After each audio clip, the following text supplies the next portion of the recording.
Proverbs 9 shows us two different banquets going on at the same time. And verses 1 through 5 say, wisdom has built her house. She has set up its 7 pillars. She has prepared her meat and mixed her wine. She also has set her table. She has sent out her servants, and she calls from the highest point of the city. Let all who are simple come to my house. To those who have no sense, she says, come and eat my food and drink the wine I have mixed. Then verses 13 to 18 say, folly is an unruly woman. She is simple and knows nothing. She sits at the door of her house on a seat at the highest point of the city, calling out to all those who pass by, who go straight on their way. Let all who are simple come to my house. To those who have no sense, she says, stolen water is sweet. Food eaten in secret is delicious. But little do they know that the dead are there, that her guests are deep in the realm of the dead. As I'm studying this, the first banquet is a banquet of wisdom, the banquet of the Lord. The second banquet is the banquet of folly, of foolishness, of the enemy. I wrote, you will not make it home from this party.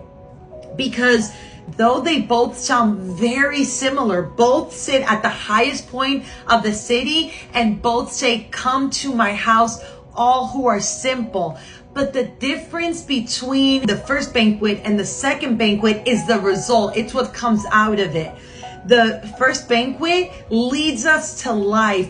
In Isaiah 11:2, it tells us that the Spirit of the Lord will rest on us when we go to the first banquet. That the Spirit of wisdom, of understanding, of counsel, of might, the Spirit of knowledge, and the fear of the Lord will all meet us there. But in the other hand, when we go to the second banquet of foolishness of the enemy, we are met with water that has been stolen. We are met with having to eat in secrecy. We are met with lifeless bodies at that party.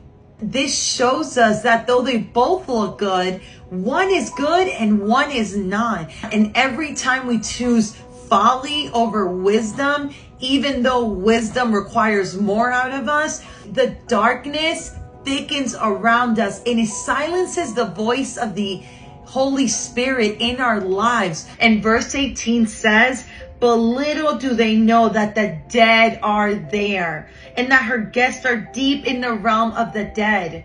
To accept folly is to accept permanent misery and death.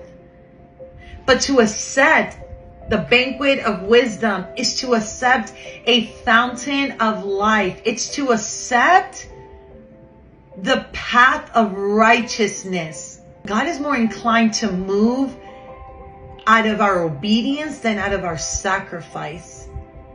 So when God sees us choose the path of wisdom, that's harder than the path of folly. Though they both have struggles, it's just at what point the struggles show up. God will look upon us on the path of wisdom and be inclined to move. He will be inclined to rescue us, to deliver us.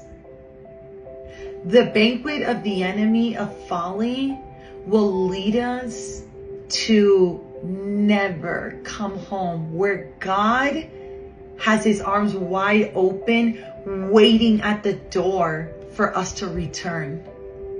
So I want to encourage you today that you would allow the Lord to show you the foolishness that you've been living in, the foolish decisions, the foolish thought process that you've been having, and ask him to impart his wisdom onto you.